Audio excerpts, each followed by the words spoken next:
Alright everybody, welcome back to another Madden 25 video here. So normally this is a franchise mode video each week, and it's kind of a way for us to talk about the Packers and a little bit about who they're about to be facing. But unfortunately when Excabandai and I recorded the video this week, we kind of did the whole franchise mode game, and I eventually was able to defeat the Lions to go to 9-0 on that series, and all that good stuff. Went to go edit everything and realized that the sound wasn't there. So I totally forgot to turn this, all my settings and stuff back on to record our actual voices. So we're running it back right now on a play now mode game. So, but yeah, just that game ended up being a 31-7 win, but really it was like a 14-7 battle for almost the entire time, and then eventually at the end I got a Josh Jacobs touchdown, and then was able to get a pick six with Nixon, and then at the end just kind of took a field goal. But yeah, so in real life this is a pretty big game this week, probably the most hype matchup. It's a battle for first place in the NFC North. The Lions in real life are 6-1, the Packers are 6-2.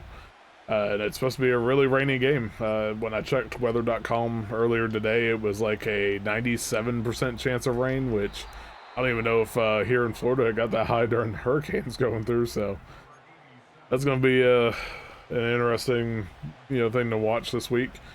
But historically the Packers have kind of dominated the series a little bit. It is right now 104 to 76-7 in favor of the Packers. And that's not including the two postseason wins the Packers also have in addition to that. But in recent years, it's been a little bit more shaky. Since the second game in 2015, it's basically been a run of who's got a winning streak. Green Bay reeled off 3 in a row, only for the Lions to turn around and reel off 4 in a row of their own. And then Green Bay turned right back around and won 5 in a row, only for the Lions to get another 4-game winning streak. But last year on Thanksgiving, the Packers ended that winning streak, so shout out to Wax and Gibbous. And we'll see if that's the start of the next winning streak, and hopefully, it'll be a while before the Lions actually beat the Packers, but, we'll see on that. A couple of interesting tidbits that I saw from Packers.com kind of going into this game. The Packers all-time have 61 home wins against the Lions. That is tied for the most by an NFL team against another in the league's history. The only other team that has the same amount of wins is the Bears, also against the Lions. So Green Bay has a chance to take sole possession of that, this week. And then per the Elias Sports Bureau, this is the first time that that a team or two teams have gone into Lambeau Field week 9 or later with 750 plus winning percentages since December 8th, 1996. And that day, the 10-3 Packers were able to smash the John Elway-less Denver Broncos, who were 12-1 entering the day. But I bring that up only because as a complete randomly fun side note, if you ever go back and watch the clips on that one, there is a touchdown throw that Favre has to Freeman. I think it's the very first touchdown throw that he has on the day, because Freeman was cooking that day. But a blitzer came through, and Favre absolutely stiff-armed him to the ground before rifling that touchdown pass. And that play was in my mind for so long growing up that I tried to replicate it anytime I went on the playground, because that shit was funny as hell. So, yeah, I mean, going into this one now, with that all mentioned, the injury front hasn't been the greatest, probably for either team, to be honest, but in Green Bay's case, coming in from last week, Evan Williams got ruled out with a hamstring injury for this game. Josh Myers is officially doubtful because of his wrist injury. And then Jair Alexander is also very questionable, but hasn't practiced all week, so I'm assuming he's probably not going to play. But he had the knee injury that he suffered late against Jacksonville. So on top of that, too, you'll have Jordan Love, who is expected to play, but he has the injured groin, so he won't be 100%. And then Corey Ballantyne is still dealing with the ankle injury, but he's been limited in practice pretty much all week, so we'll see if he goes or not. And then Yeah, I mean, with all those injuries and stuff, you'll probably see like Bullard take over at safety for Williams. That might mean that like Nixon might move to the slot, and then if Jair's out, you'll also see more Valentine on the outside at quarterback. On the offensive side, we've kind of seen this setup already once this year when Myers went out. Jenkins moved from left guard to center. They moved Sean Ryan from right guard to left guard, and then the rookie Jordan Morgan comes in and plays right guard. So we'll see if they continue to do that or if they decide to do something else on Sunday. But also, too, Quay Walker's back. He cleared concussion protocol, so that'll be a big boost for the defense this week. But on the Lions side, Josh Pascal on their D-line, he's going to be out. Malcolm Rodriguez at linebacker is also ruled out. They didn't bring back Martin at defensive tackle. He was on IR, but he's going to remain there, I guess, this week. I saw that Wingo at defensive tackle for them is unlikely to play with a ankle injury. So you might see a little bit more depth pieces than normal for Detroit. And then also, too, they've already had the injuries with Derek Barnes, their linebacker, who's on IR. And then you also have the biggest one, Hutchinson. He's out after his injury against Dallas. So Jared Goff on the offensive side also had the ankle injury, but he's not carrying a designation into this one. And speaking of golf, too, man, I didn't realize this until I was seeing it spread around on social media earlier this week. With him winning the offensive player of the week or of the month for the Lions, he actually became the first quarterback to win the award. I thought for sure Matt Stafford had one, but he did not. So he's actually the first Lions offensive player to win the award since Megatron Calvin Johnson back in October of 2013. So yeah, going in that one, it's going to be a little bit of a battle for the defense. So we'll start there for the Packers, because right now you got to buckle up. You're going to have the Lions, who come in with the #1 scoring offense in the league. As we hit, thought we were going to have Watson there. Threw it a little bit late though, so that's on me. But yeah, the Lions are averaging like 33 points a game this year, and probably the biggest reason for that is how well they run the ball. I have Gibbs on my fantasy football team getting 5 yards a carry and 15 carries a game. And then, you know, when he's not in, or excuse me, I think those are over the last 6 weeks for Gibbs. Montgomery, in the meantime, he comes in and seemingly gets a touchdown every week. I think the only game where he hasn't gotten a rushing touchdown was against Minnesota so far, as Josh Jacobs pounds it in to take the late first half lead right there. So heck yeah. But yeah, I mean, Green Bay themselves, they haven't been too terrible against the run this year. They're actually, I think, top 10 in yards per carry allowed. But the issue kind of with the run defense is, like, you have one running back that seemingly does really well every game. Joe Mixon was one that we've recently talked about where he had 100+ yards and a touchdown. Kyron Williams had 100+ yards, and I think one of them had 2 touchdowns. I think Mixon had the 2, and Williams had 1 or whatever. But with all the rain forecasted, yeah, I mean, if you have a running back that's really doing well against the run game, it's going to be hard to win that one. So, you know, on top of all that, too, if Green Bay can stop the run, you also still have to stop Goff, who hasn't thrown an interception since, like, week 3. He's been on a heater lately, obviously, with winning the player of the month and all that, but I'm not looking forward to seeing St. Brown going up against us, especially if Jair is out and everything. So, but, you know, hopefully Green Bay can find some more consistent pass rushing, because they have, you know, moments every game, it seems like. But, you know, like when they faced Tennessee, they had a ton of sacks, ton of pressure. Probably not going to get that too much against Detroit. Detroit's been considered kind of a top 5 pass blocking team when you see the stats on ESPN and stuff. And Green Bay, in the meantime, has been in the bottom 3 of pass rush win rates. Some of that, too, is, you know, they've had to play some mobile quarterbacks, so game plan's more to prevent them from running. But even still, like, it hasn't been great even against, like, Jacksonville last week and all that. So, you know, ultimately, if I had to guess for the defensive side, I would say Detroit moves the ball a decent amount against the Packers. The biggest thing is, can they somehow force some turnovers? And that's going to be kind of the key to this one, because, you know, right now, I think, kind of gut feeling, I feel like McKinney's going to probably get an interception again. And I'm making a prediction of 2 turnovers for the Packers defense. My other guess is probably somebody like Cooper is able to cause havoc on a play, and whether it's a strip sack, or, you know, he ends up causing a lot of pressure that forces another interception. I feel like Cooper's going to step up this week quite a bit. I love how much speed he has, how he flies around to the ball. So we'll see on that. And then I'm interested to see how Halfley cooks against the left side of their offensive line, because I haven't watched as much Detroit football this year. I'll watch portions of their games, but it seems like fans are more kind of upset about their left side of their offensive line with like Decker, especially recently. So, you know, hopefully that's something that Green Bay can take advantage of, and accidentally hit circle there and cause a spin at the kickoff.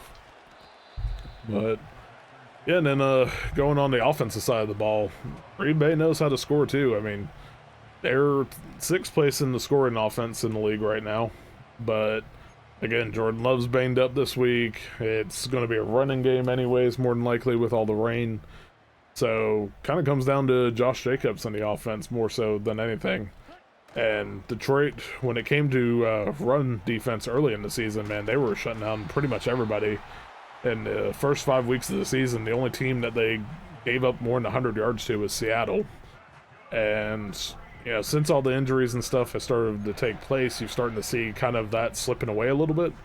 You know, in the last 2 weeks, Minnesota and Tennessee have both found 130 plus yards on the ground.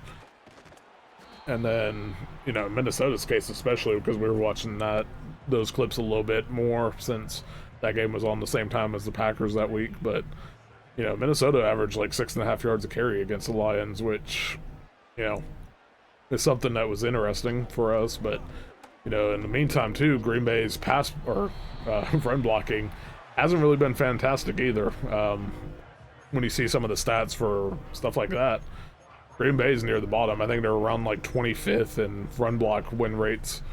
So, you know, between that plus guys like DJ Reader for the Lions, it might be some tough sledding. But, you know, if anybody's going to do it, it's going to be Josh Jacobs. He's still a top 5 running back in rushing yards this year, despite, you know, everything with them on the pass block, or on the run blocking. I keep wanting to say pass blocking, but yeah, we'll see if Jacobs can get something going, which I think he'll be able to answer the call and get some movement going, especially with, you know, the injury situation right now and the depth situation.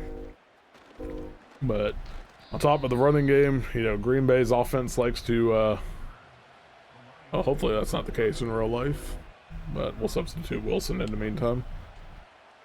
Yeah, I mean, in the passing game, you're going to probably see Love take some more deep shots. That's just kind of been, you know, a staple of the offense, being aggressive and stuff. They're willing to go more than 20 yards downfield a lot more, which, you know, that's why Love is up near the top on touchdown passes, but also the near the top, if not the top right now, on interceptions as well. But I did see a crazy stat too to kind of show how much of an impact Hutchinson had. In his last full game, he had 15 pressures by himself. And then since he's been out after the Cowboys game, their edge rushers have only caused 17 pressures total. So hopefully, you know, in that case, the pass blocking for Green Bay can kind of hold up decently and, you know, at least keep a cleaner pocket for Jordan Love. And then it's really going to come down to how well he protects the ball. I think Green Bay has the opportunity to score a decent amount of points. It's just going to be a situation of, you know, Love has thrown interception in 7 straight games going back to the postseason, but on 3 of those 7 games, he's thrown multiple interceptions. So if you're throwing multiple interceptions and giving the Lions offense a chance to put up some points, more than likely they're going to end up taking it. So I think you could survive like 1 interception, but anything more than that, that's going to be a big advantage to the Lions. And it's going to be interesting too, because I think I remembered seeing that Josh Myers is typically not been great against the run blocking or against run defense this year. So, you know, with Jenkins moving into the center there, and possibly Jordan Morgan coming in, I don't know how well that will change anything or not, but we'll see, I guess, as we get ready for the fourth quarter here.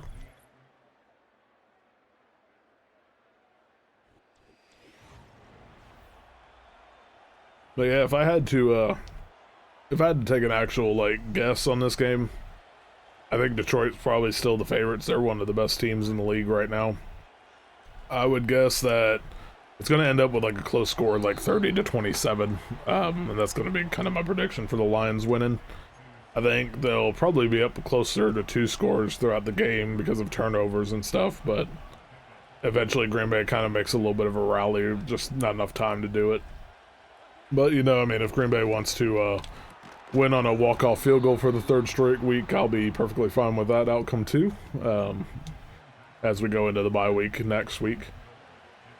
But, yeah, on that note too, speaking of the bye week, we'll have a Madden video next week with online head-to-head gameplay like we did against the Jaguars game last week. That one came out on Wednesday night.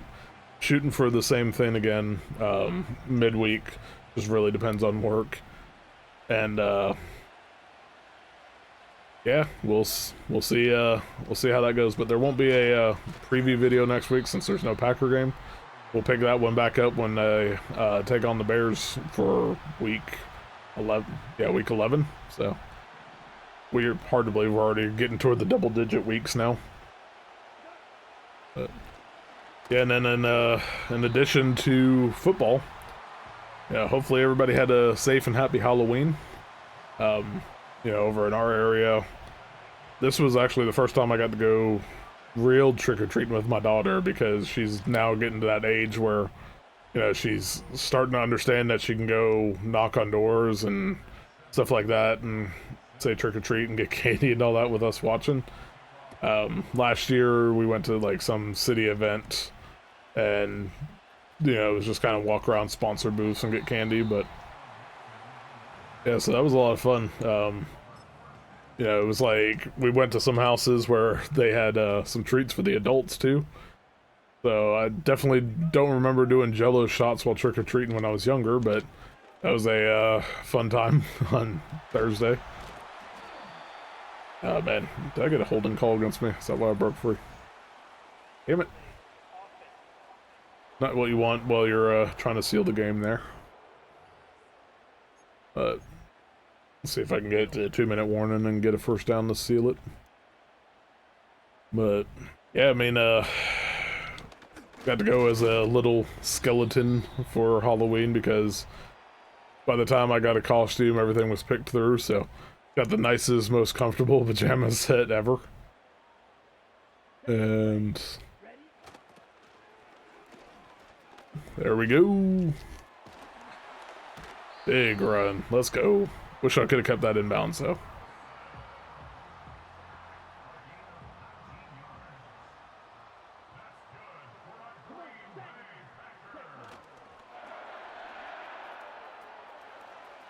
Damn, dude. I keep getting jacked up with holding calls in this game.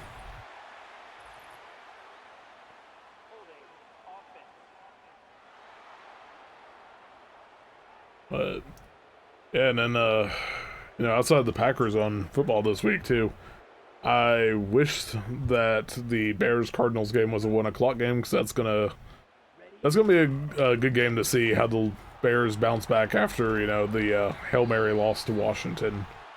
And then on top of that too, like, I'm a little bit annoyed that Minnesota's the Sunday night game against the Colts, because they're on a 2-game losing streak. So I mean, they need to win to stay kind of in the division race.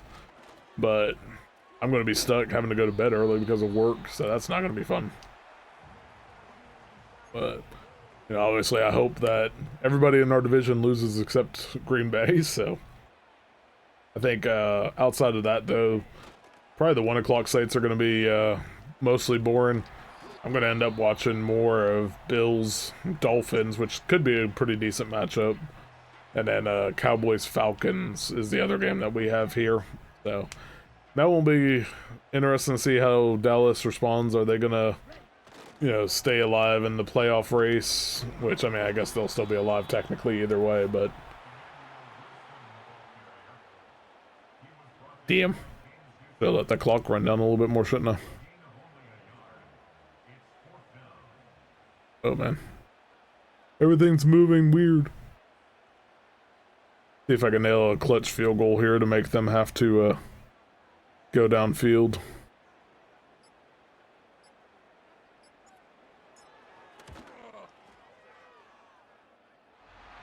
Let's go, clutch. Not a game-winning kick, but it's a game pressure kick.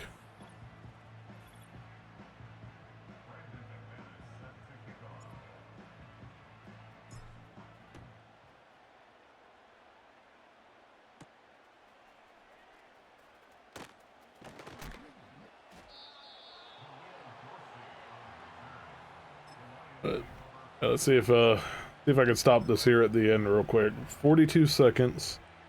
Lions are down 4 points.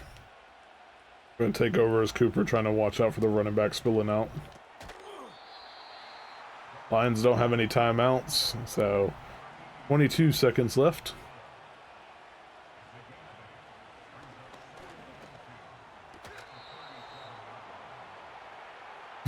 I'm not gonna lie. That looked so damn weird. I did not realize that that was a an actual catch. They gotta score a touchdown. I did not mean to choose that play, so let's back up.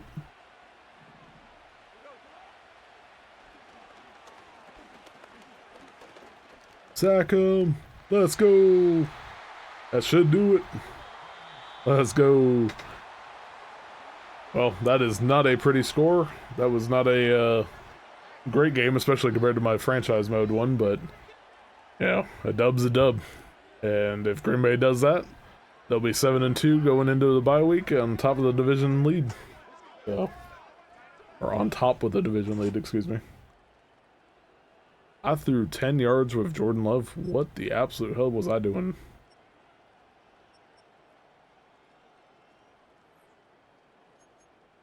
Alright, we'll see you next week, and hopefully that's celebrating the Packers win. But go Pack, go. Baby, it's you and I